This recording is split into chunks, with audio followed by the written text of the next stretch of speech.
Shalom, meus irmãos, sejam bem-vindos a mais um estudo das Escrituras aqui no canal Verdade Revelada. 13 anos, hoje é Shabat de lua, quarto crescente. Antes de adentrarmos nesse estudo muito importante, vamos orar. Nosso Pai, Criador dos céus e da terra, grande é o Teu nome, Pai. Yahuá, grande eu sou, e grandes são Tuas obras sobre toda a terra. Louvamos o Teu nome por ter nos trazido a vida, por nos revelar aquilo que estava escondido, nossa identidade verdadeira, nosso propósito verdadeiro. Abençoa o Teu povo sincero que busca arrependimento, santidade e a verdade na obediência aos Teus mandamentos. Em nome do nosso Salvador, Yahushua, iniciamos essa mensagem. Pedimos a guia do Teu Espírito, o Teu perdão dos nossos pecados. Nos mostra o caminho, Pai. Nos aponta onde está o nosso erro e nos ajude a corrigir e alcançar a vida eterna. Abençoe cada família, cada pessoa individualmente, em nome de Yahushua HaMashiach. Amém. Meus queridos irmãos, a mensagem de hoje é o pecado de Efraim e o pecado do Brasil. E nós temos que meditar sobre quem é Efraim, qual foi o pecado de Efraim e por que o Brasil tem uma relação com o pecado e as consequências deste povo, que era uma das tribos citadas na Bíblia. Então vejamos. Quem foi a tribo de Efraim? Efraim é o nome do filho mais novo de José, que herdou a bênção da primogenitura dada por Jacó, no lugar de seu irmão mais velho, Manassés. Vemos na Escritura homens como Josué, que lidera a conquista da terra de Canaã, que era da tribo de Efraim. Mas temos o mau exemplo de Jeroboão, que sendo da tribo de Efraim, assume como rei as 10 tribos de Israel e implanta a falsa adoração aos bezerros de ouro, em 1 Reis 12, 28. Meus irmãos, Efraim é o filho que herda a primogenitura, não sendo o mais velho, mas que, por conta de José, ele se torna uma das 12 tribos antigas de Israel. Por que antigas? Porque em Apocalipse, capítulo 7, onde é citada ali o nome das tribos, Efraim não aparece como tribo. Quem aparece é José. Existe um motivo pelo qual Efraim não apareceu como tribo. Mas nós podemos denotar Efraim como as 10 tribos de Israel, do Reino do Norte. E é interessante porque se você pudesse resumir com outro nome as 10 tribos, a essência espiritual dessas 10 tribos seria Efraimitas. E esse é um termo pejorativo, você vai ver por quê. Quando muitas vezes rabinos, os judeus ortodoxos, apontam os gentios ou os não-judeus como efraimitas, isso quer dizer que são uma tribo excluída. E nós vamos estudar isso agora com afinco e como nós aqui no Brasil temos uma relação com isso. Qual foi o pecado de Efraim? Em 1 Reis 12, verso 28 a 30 está escrito: Assim o rei, Jeroboão, tomou o conselho e fez 2 bezerros de ouro. E lhes disse: Muito trabalho vos será subir a Jerusalém. Vês aqui teus deuses, ó Israel, que te fizeram subir da terra do Egito. E pôs um em Betel, e colocou outro em Dan, e este feito se tornou pecado. 1 Reis 12, 28 a 30. Jeroboão era o homem que contendeu com o filho de Salomão, Roboão, por conta dos altos tributos cobrados, de várias injustiças e de várias opressões sobre o povo todo das 12 tribos de Israel, que era um reino unificado. Mas então, por conta desta opressão, desta soberba, Jeroboão se volta contra Roboão, filho de Salomão, e foge. E algo acontece que as 10 tribos então se voltam juntamente com Jeroboão contra Roboão, que era o rei de todo Israel, lá em Jerusalém, e então se separam das 2 tribos e meia de Jerusalém e se tornam um reino unificado ao norte, chamado Reino ou Casa de Israel, iniciado pela casa de Jeroboão. Mas o mais incrível de tudo isso é que a tribo a qual Jeroboão pertencia é a tribo de Efraim. exatamente como foi predito, que a casa de Efraim teria um papel de reinado, mas que haveriam problemas, haveriam coisas ruins trazidas por Jeroboão. E nós vemos aqui o que ele fez, meus irmãos. Ele fez deuses de ouro, exatamente bezerros, dois exatamente, como aqueles que foram erguidos pelos israelitas no deserto, em Êxodo 32. Bezerros de ouro, o touro dourado, com chifres e um disco solar, foi uma falsa adoração importada do Egito.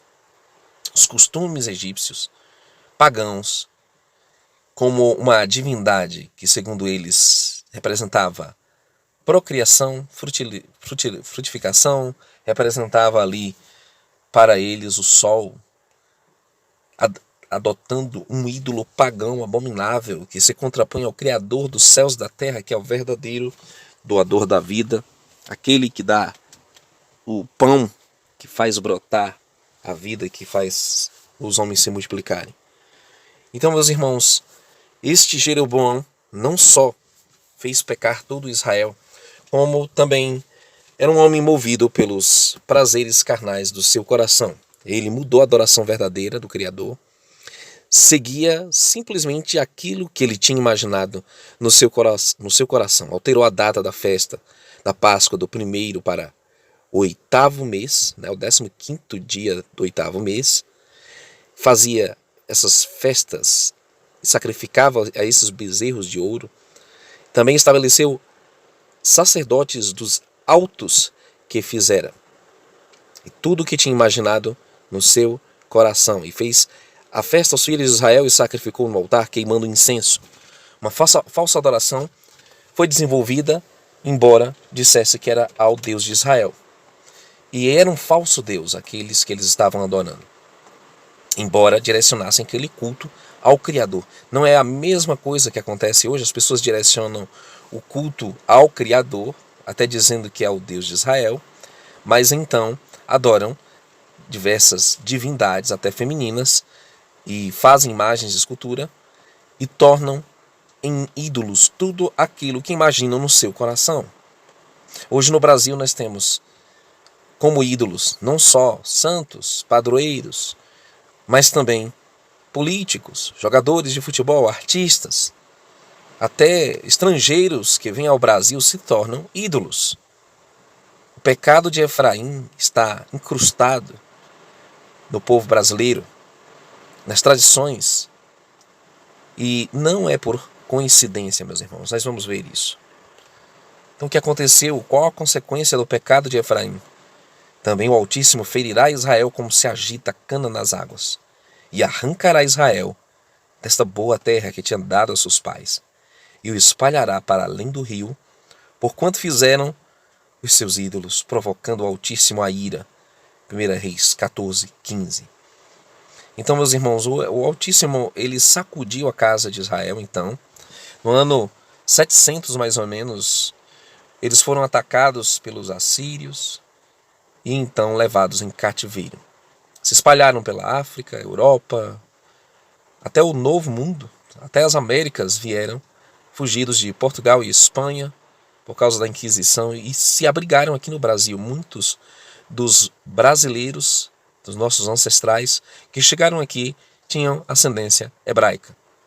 E esse é um fato altamente escondido e desconhecido pela grande maioria. Mas os pecados da casa de Jeroboão continuam.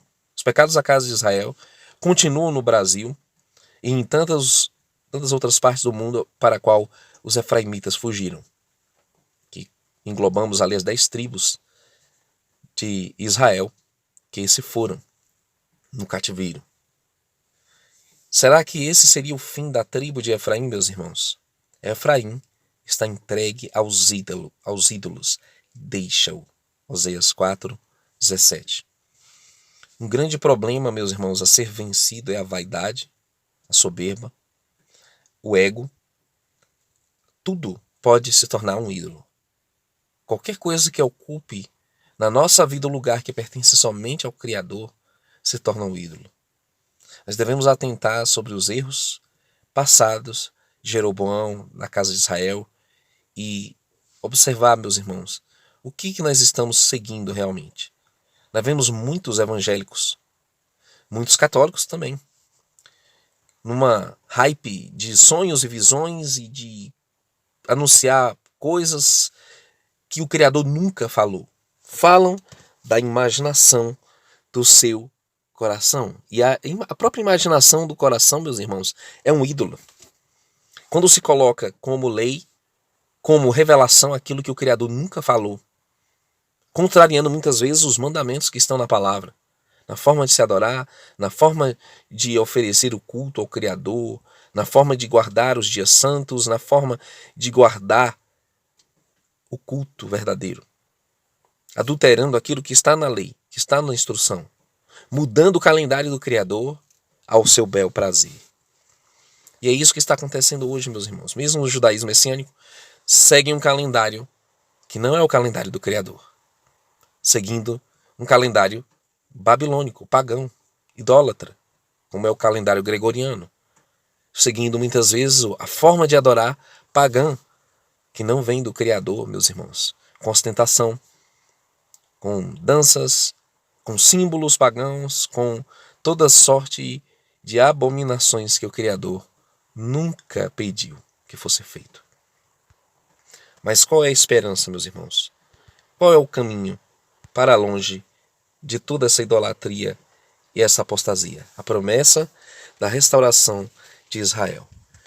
Está escrito: porque eis que darei ordem, sacudirei a casa de Israel entre todas as nações, assim como se sacode o grão no crivo, sem que caia na terra um só grão. Amós 9:9. Apesar de toda apostasia e idolatria, meus irmãos, o Criador vai ter um remanescente que irá vencer a apostasia, a idolatria de Jeroboão, da casa de Israel, e irá fazer parte do povo remanescente das tribos perdidas. O Criador há de restaurar este povo, ele irá sacudir todo o mundo para achar os seus. Assim como José substitui Efraim, porque José, ele é um símbolo, é o nosso espelho para vencer a idolatria, vencer o paganismo, mesmo habitando entre pagãos, como ele viveu no Egito toda a sua vida, mas preservou a fé no Criador dos céus e da terra, preservou a obediência aos mandamentos do Pai, não se comprometendo, não se vendendo, mas sendo íntegro e reto nos seus caminhos, guardando os mandamentos do Pai e herdando uma grande bênção dentre as 12 tribos de Israel, como foi Judá, como foi Levi. Judá herda a realeza, Levi herda o sacerdócio e José herda a tribo dos gentios, das nações, os brasileiros, herda o povo espalhado dentre todas as nações, sacudindo dentre eles os sinceros que amam o Pai mais do que tudo, de todo o coração. Que o Pai te abençoe e te guarde, meus irmãos.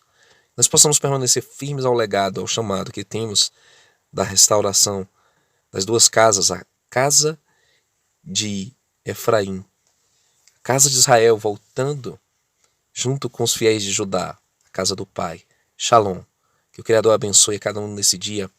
Amanhã, dia 16, temos a festa de Pentecostes, onde também fazemos uma tzedakah, uma doação para os irmãos mais necessitados. E vamos orar pelo nosso país, o Brasil, pelas pessoas que estão sendo flageladas lá no sul ainda com as enchentes, e principalmente nossos irmãos da fé. Vamos ajudar e acolher. Em nome de Yahushua HaMashiach, Shabbat Shalom. Até o próximo vídeo.